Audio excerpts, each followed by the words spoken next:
mes pirmiausia turime teisingai suvokti, kaip jis prakalbino ano meto žmogų.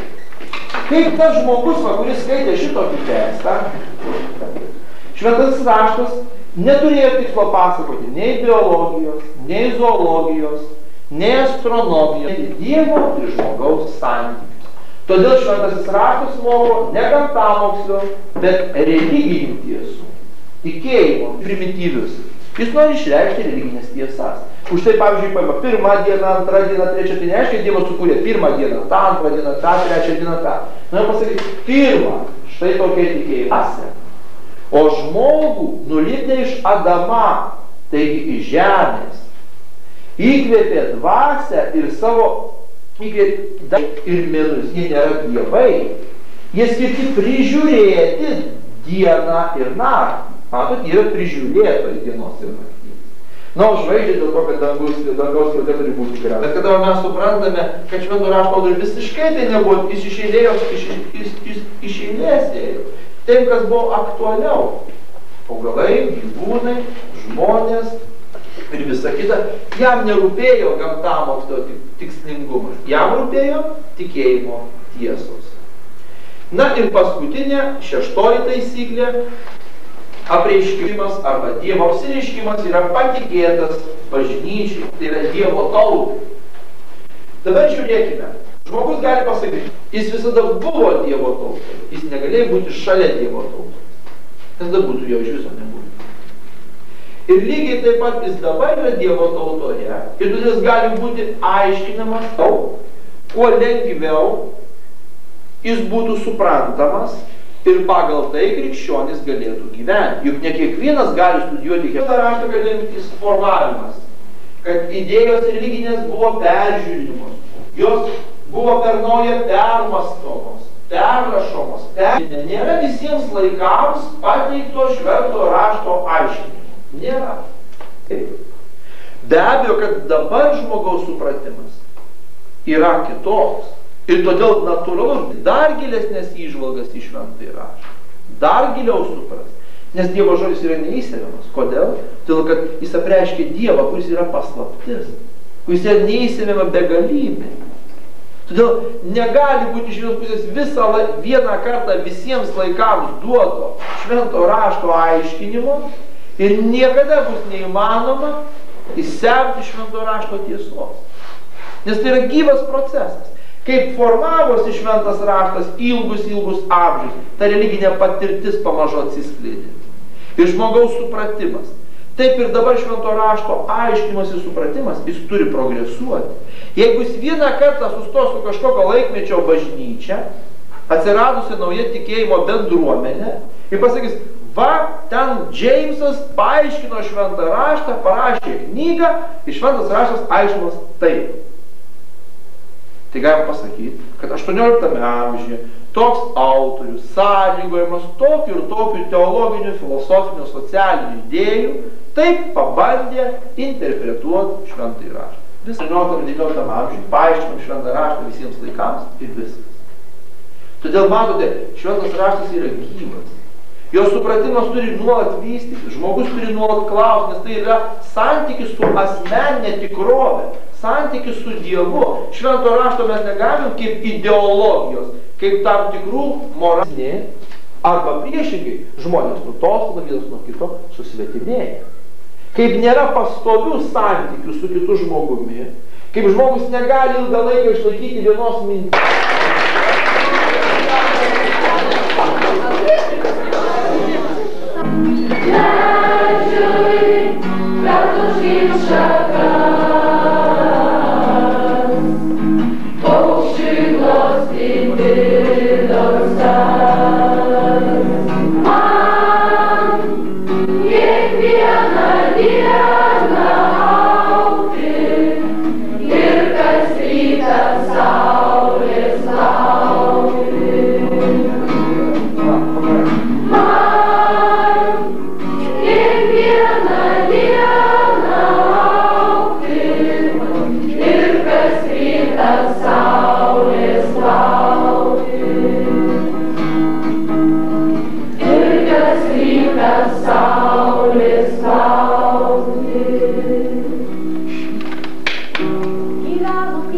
Vienišas pirklys, padabudam, jis ieškojo tokios pat kaip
Zim, rumba, rumba, oi lila, kuku.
tarp mokslininkų, tarp pasauliečių, nes tą laikotarpį visi vertina labai nevienareikšmiškai.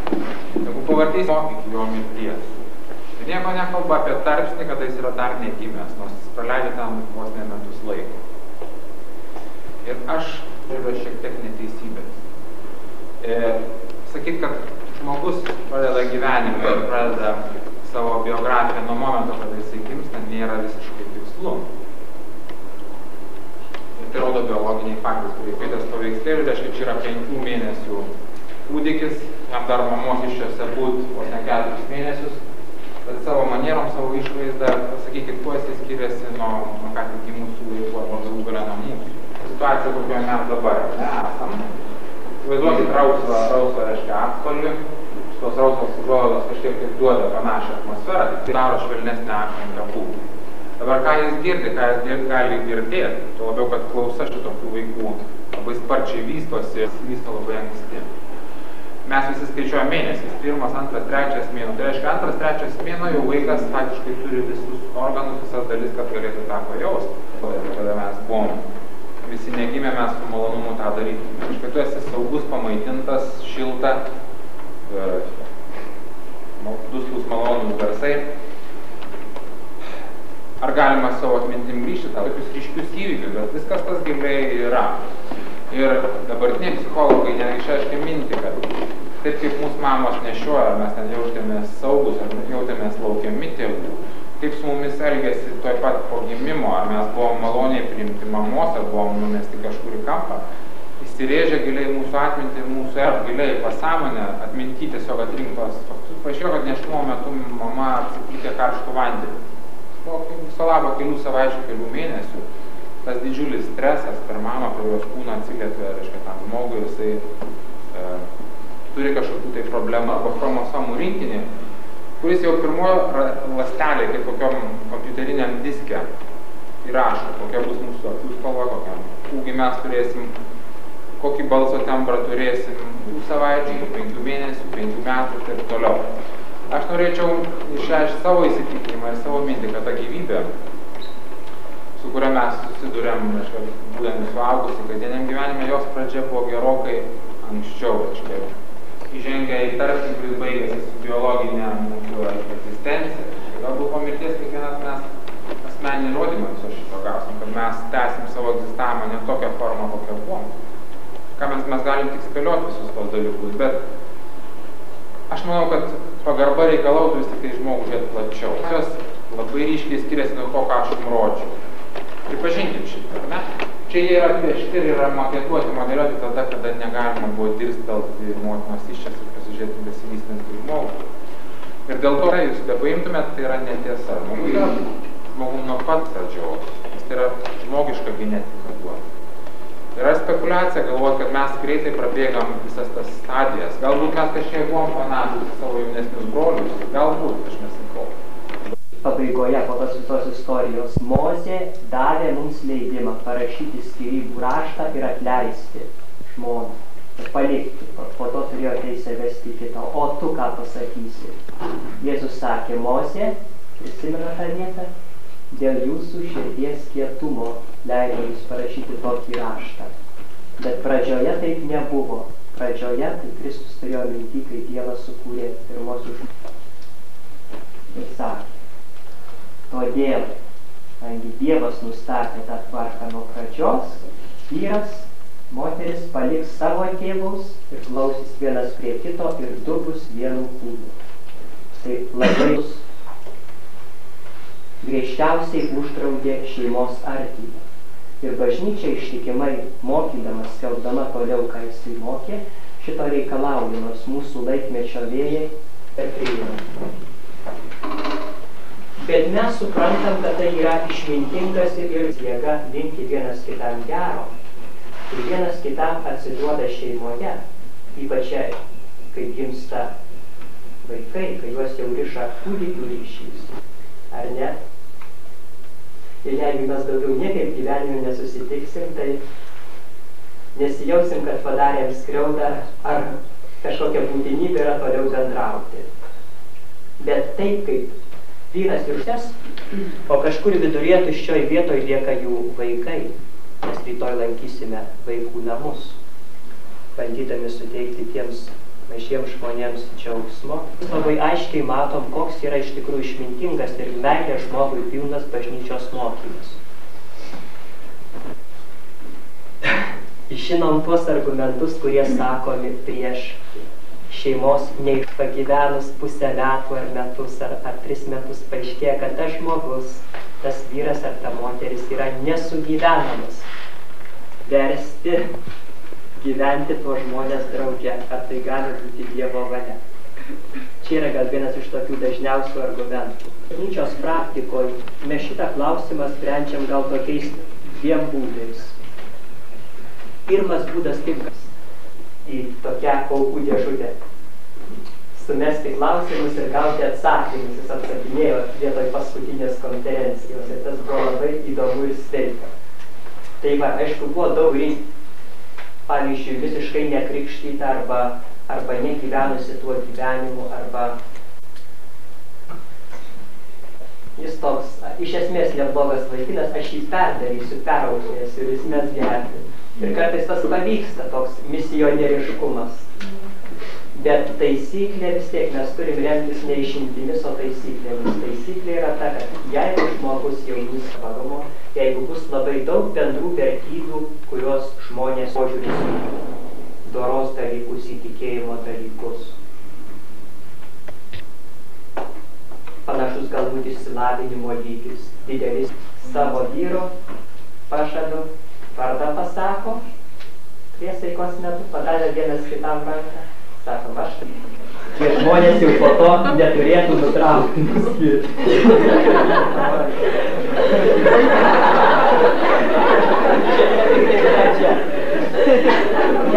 Kunigai kartoja paskui priesaiko žodžio. O vygantas ir... Dabar žmogaus situacija šiuolaikinėme pasaulyje. O dabar antroji dalis, kuri šiandien mums labai aktuali, kas yra santuokos vertė ir šeimos ugdymas, demokratija, socializmas, taip toliau, taip toliau. 5, kas yra taika ir tautų bendruomenė. Ir įsivaizduojate, kaip istorinė laikotarpį buvo svarbu tą pasaulinis dialogas. Kaip? Kada, kaip pavyzdys, kada skirtingų konfesijų asmenys dalyvauti ekumeniniam pokalbį. Sakykime, susitinku su žmogumi, kuris yra, sakykime, sektantas. Ir jisai man sako, ar tu eini mane komunijoje, ar Dievo kūnas, ar Kristaus kraujas navyne. Žinai, tu to tikrai netiki ar ne? Ir tu sakai, aš nežinau, reiškia, ką tu sakai, neužtenka tik tai paviršutiniškai atlikti tos ritualus, nežinant kokią prasmę tai turi. Gerai,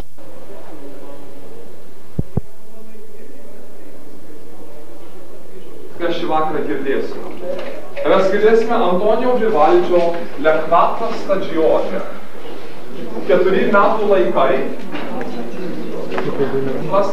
Kas yra norima pasakyti.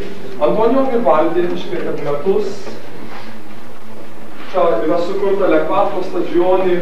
Prūstantis, pasižiūrime į tai, ką sukūrė dailininkas. Aš nuo tie iš jūsų, kurie esate šiek tiek išprūsę dailės, meno, muzikos pasaulyje, jūs žinote, kad Vivaldi, kiekvieną kartą nusipirkau po to Vivaldžio plokštelę ir dar kompaktų nebuvo mano laikais. Bet ar jos kasetę, tai įvardino Il Rosso Prete. Raudonasis kunigas yra biografija. Ir jį pasamdė viena mergaičių našlaičių mokykla, Le Ospedale, vadinama, kur vienai buvo našlaitės mergaitės, kuriom jisai